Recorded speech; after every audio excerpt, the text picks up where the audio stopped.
En una serie de entrevistas que estamos haciendo debido a la conmemoración de los 30 años del asesinato de Carlos Pizarro León Gómez, hoy tenemos la fortuna de contar con Laura Patricia García, que estuvo con él en la época donde él combatió realmente en el departamento del Cauca, estuvo en los combates fundamentales del M-19, estuvo las 24 horas del día al lado de él, y a raíz de ello, ella quedó embarazada y tuvo una linda hija, María del Mar Pizarro.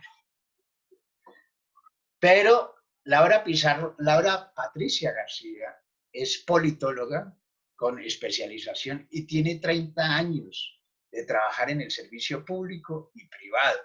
Además es madre cabeza de familia. ¿Qué más nos quiere decir usted, doctora Laura, sobre su hoja de vida?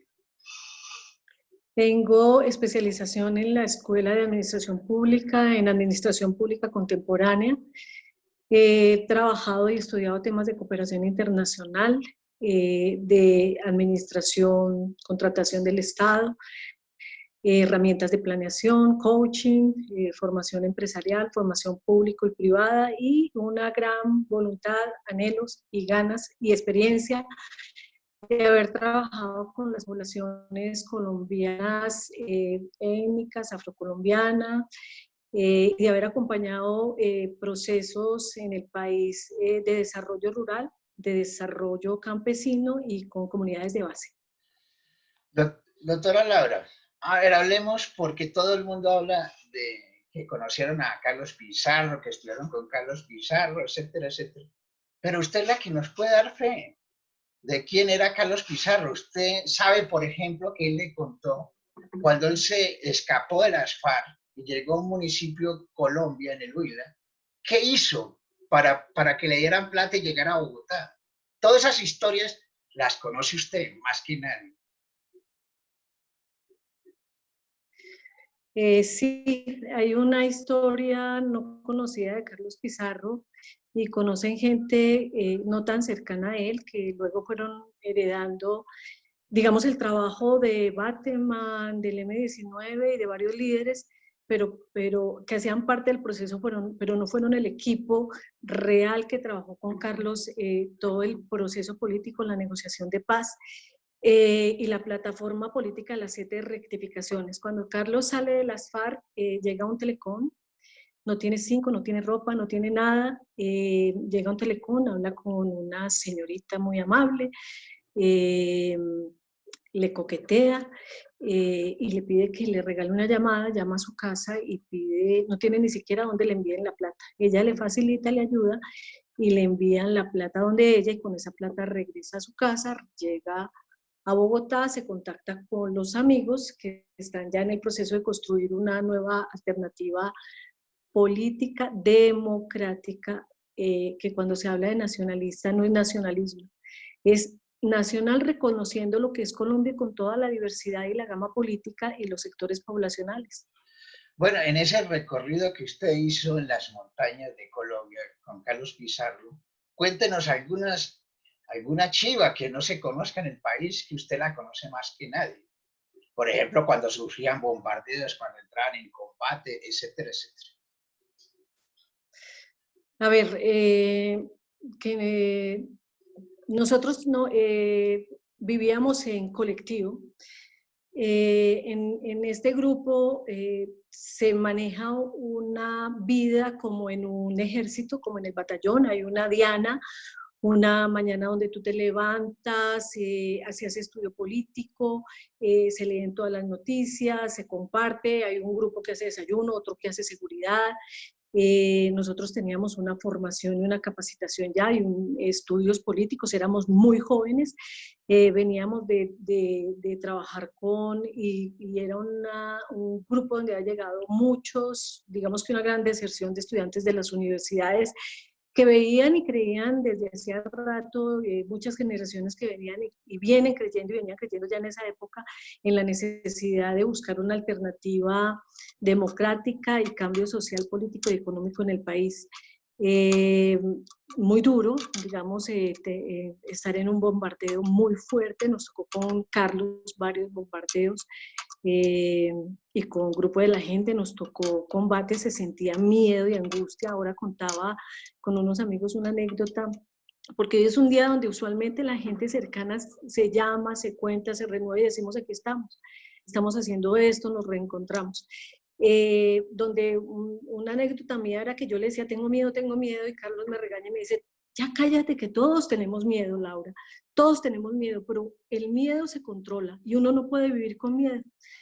Ya empezábamos a trabajar, yo manejaba las comunicaciones de Carlos y tocaba comunicar los grupos, las escuadras, los grupos entre cada grupo y organizar la retirada, la salida y ver qué había pasado con todas las comunicaciones al interno de un grupo que está en la situación en que nosotros estamos. Los compañeros, había compañeros que muy tranquilamente no les daba miedo. El tiempo es corto, pero hay una historia que fue muy dura, que cuando el acuerdo con Belisario Betancur, ustedes iban hacia Corinto, Cauca, y sufrieron un atentado, Carlos Pizarro y usted. ¿Cómo fue esos instantes y toda esa vaina? Eso no lo sabe el pueblo colombiano hoy en día, pero usted sufrió un atentado ahí con Carlos Pizarro León Gómez para ir a firmar unos acuerdos de paz. Sí, yo tengo una discapacidad en mi mano derecha producto de un tiro explosivo. En el acuerdo que ya se había firmado y habían adelantado Álvaro Fallat, Iván Marino Ospina decía que había despeje de las fuerzas militares y de todas las fuerzas del orden.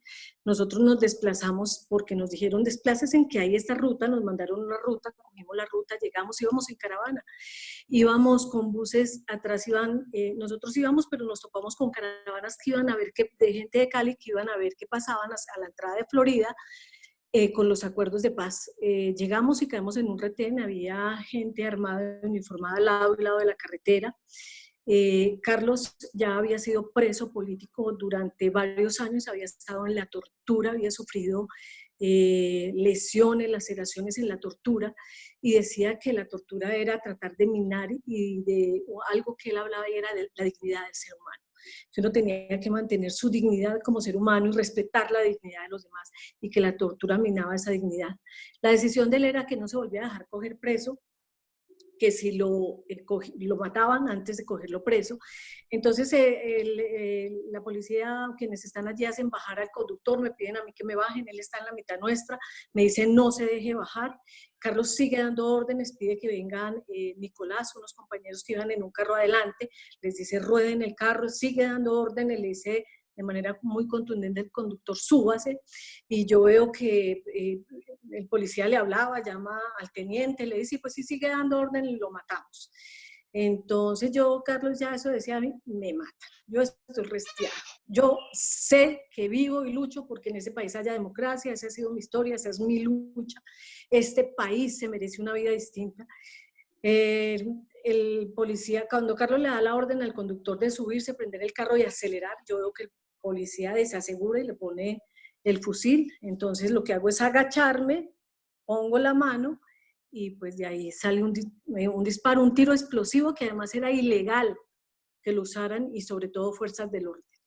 El carro rueda, le estallan todas las llantas, hay un herido en la parte de atrás del volco de la camioneta, hay una periodista, yo le digo, Carlos, mi mano, vamos corriendo.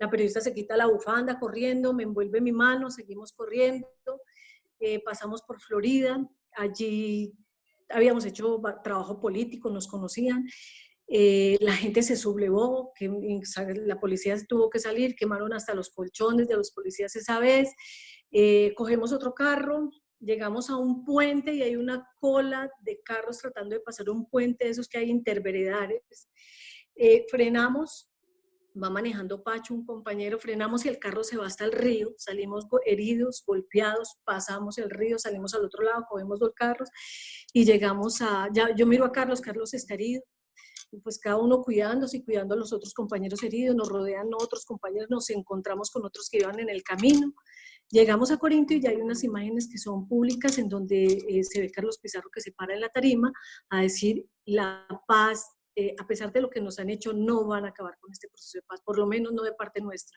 Y si nos toca poner la vida, vamos a poner la vida y seguimos adelante. Que creo que es lo que tenemos que seguir diciendo diciendo ahora, hay que rescatar una vida con dignidad, un país con dignidad, mirar cómo se hacen los ajustes y las reformas en temas de salud y cómo proveemos por las personas más débiles, necesitadas y los que tienen menor ingreso en este país en este momento. En Santo Domingo, Cauca, que es un corregimiento de Tacuelló, usted estuvo en un sitio que le llamaron La Rosalba. Allí prácticamente Carlos Pizarro negoció, diseñó todo el andamiaje para hacer la desmovilización y la dejación de las armas. Allí asistió mucha gente y usted, por supuesto, estaba con él las 24 horas. ¿Qué es lo que hizo que Pizarro tomara la decisión de adelantar ese proceso de paz a cualquier costo? Usted estuvo también cerca en ese proceso de paz, usted fue vocero, no estuvo Carlos Pizarro solo, que es algo de lo que yo quiero rescatar, así sea 30 años después, porque han salido a hablar muchos, hay líderes, muchos de nuestro lado que son reconocidos, pero no hablan del resto. Esto fue un equipo grande, detrás de Carlos había un equipo grande, nosotros trabajamos día y noche con él. Nunca merecimos el reconocimiento, pero nosotros nos reconocemos entre nosotros, ustedes fueron voceros. Carlos tuvo un gran equipo de voceros, tuvo el respaldo de muchos medios de comunicación, sirvieron mucho las entrevistas de Yamida Amadi, de muchos periodistas en este país que en ese momento le apostaron a la paz. Carlos tenía un equipo muy cercano, de escoltas, de asesores, de especialistas, consultaba y trabajó y diseñó y formularon las 7 rectificaciones económicas, políticas, de ética y democráticas, que fueron bases que se siguieron sosteniendo y se presentaron para la Constitución de 1991. Los voceros iban a las ciudades, se reunían con la gente, usted lo sabe, le traían a Carlos, lo retroalimentaron. En Santo Domingo vivimos un proceso, hubo reuniones con sindicalistas, con los empresarios del Valle del Cauca, con sindicalistas, sectores políticos, gremios y todo el que quería ir, porque fue una negociación abierta de cara al país. Donde todos los días entraban y salían periodistas, entraba, salía la prensa, en medio de las dificultades, porque en esa época pues no había celular, teníamos un telecom y los periodistas que entraban y salían. Se trabajaba día y noche, se recibía gente, llegaban buses, hasta 500 personas, 5, 6. Por él pasaron más de 100.000 personas, 200.000 personas. Llegaban buses desde Bogotá, de la Universidad Nacional, los recibíamos, los atendíamos, le contábamos qué queríamos, hablamos de democracia, les decíamos que nuestro discurso no era un discurso ideológico de hablarles no quiero nombrar a nadie, no quiero dar nombres, pero no queríamos ideologías importadas ni extrañas, que creíamos que Colombia tenían los suficientes líderes, la suficiente formación y todo, y tenía un sentimiento, un sentir y una dignidad, y nos merecíamos un país distinto, fuera de la guerra, que por eso nos sentábamos a la paz. Veníamos de trabajar en una reunión conjunta nacional con todos los líderes nacionales, locales, de Campo Encuentro. Se llamaba Campo Encuentro de Campo Zancudo, porque había mucho zancudo, donde se sacaron una consigna que era paz a las Fuerzas Armadas, vida a la nación y guerra a la oligarquía. La oligarquía quería decir todos esos grupos que concentraban poder y tenían, digamos, una explotación y sueldos bajos, salarios pírricos y gente trabajando en horarios extensos donde no tenían una vida digna ni unos derechos laborales dignos, familias donde no tenían acceso al estudio. Entonces ese era nuestro programa político y lo que les decíamos, no venimos a venderles ninguna ideología, venimos a decirles, aquí estamos, no tiene sentido seguir luchando entre guerrillas, entre colombianos, seguirnos matando entre soldados y guerrilleros, ¿sí? Seguir luchando por diferencias políticas, cuando lo que tenemos que hacer es incluyentes, respetar.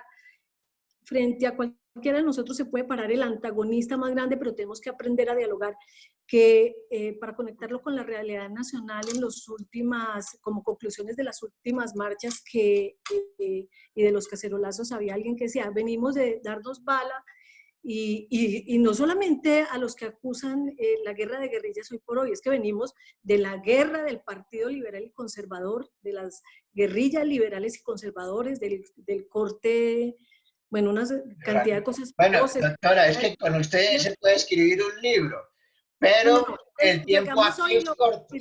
La última pregunta que le quiero hacer. ¿Qué sintió usted cuando Pero se... déjeme cerrar esto Bueno, porque es vale. que es importante de que mantengamos la diversidad política, el respeto político, la inclusión, la concertación y el entendimiento entre colombianos sin tenernos que irnos ni a la guerra ni al insulto. Y el reconocimiento del uno al otro para que este país sea incluyente, que eso está desde hace 30 años también de la Constitución Nacional.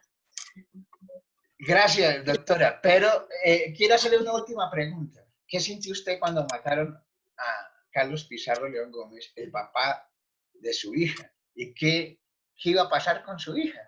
¿Qué miedo le ocurrió en ese momento? Una incertidumbre enorme, un dolor enorme. El ardor y la angustia en el pecho es enorme.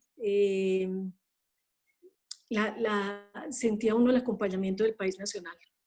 Mucha gente se botó a las calles, mucha gente nos llamó, mucha gente nos acompañó. Eso reconfortaba y acompañaba un dolor muy enorme, en donde uno realmente en ese momento no puede decir, uno queda aturdido. Lo mismo que cuando lo hieren, uno queda por segundos como perdido en el universo. Los días después, los años después son los años duros en donde uno dice, bueno, ¿y ahora qué? Cómo reconstruimos una vida, cómo reconstruimos un país. Ser madre, jefe de hogar y gracias a Dios, unas gracias enormes, tuve a mi familia que me rodeó, tuve a la familia de Carlos, tuve a mis compañeras, a mis amigos y amigos y gente que oró por mí, oró por nosotros y nos reconfortó, pero aquí vamos. Dígame, por último, ¿cuál es su mayor orgullo, doctora Laura? Ser la mamá de María del Mar Pizarro García. Ser colombiana y haber vivido una vida tratando de hacer algo, lo mínimo, porque uno muchas veces no tiene ni el espacio, ni el poder, ni el dinero, ni las herramientas, que dignifique a las personas, tratando de cultivarme como persona, de aprender, de dominar reconocer mis defectos y aprender y tratar de ser cada día una persona mejor.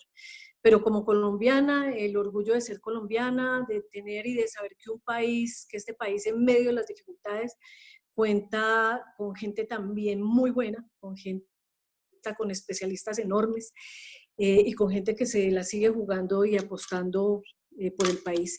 Un saludo hoy a las víctimas de muchos desaparecidos, de los líderes y lideresas sociales, de todos esos líderes de los Galán, de los Antequera, de la familia de Bernardo Jaramillo y de muchos líderes en el país que dieron su vida, de periodistas exiliados, de muchos hombres y mujeres colombianas, líderes Pero parece indígenas, que el tiempo la no ha muerte de pasado, porque indígenas, siguen matando todos los días.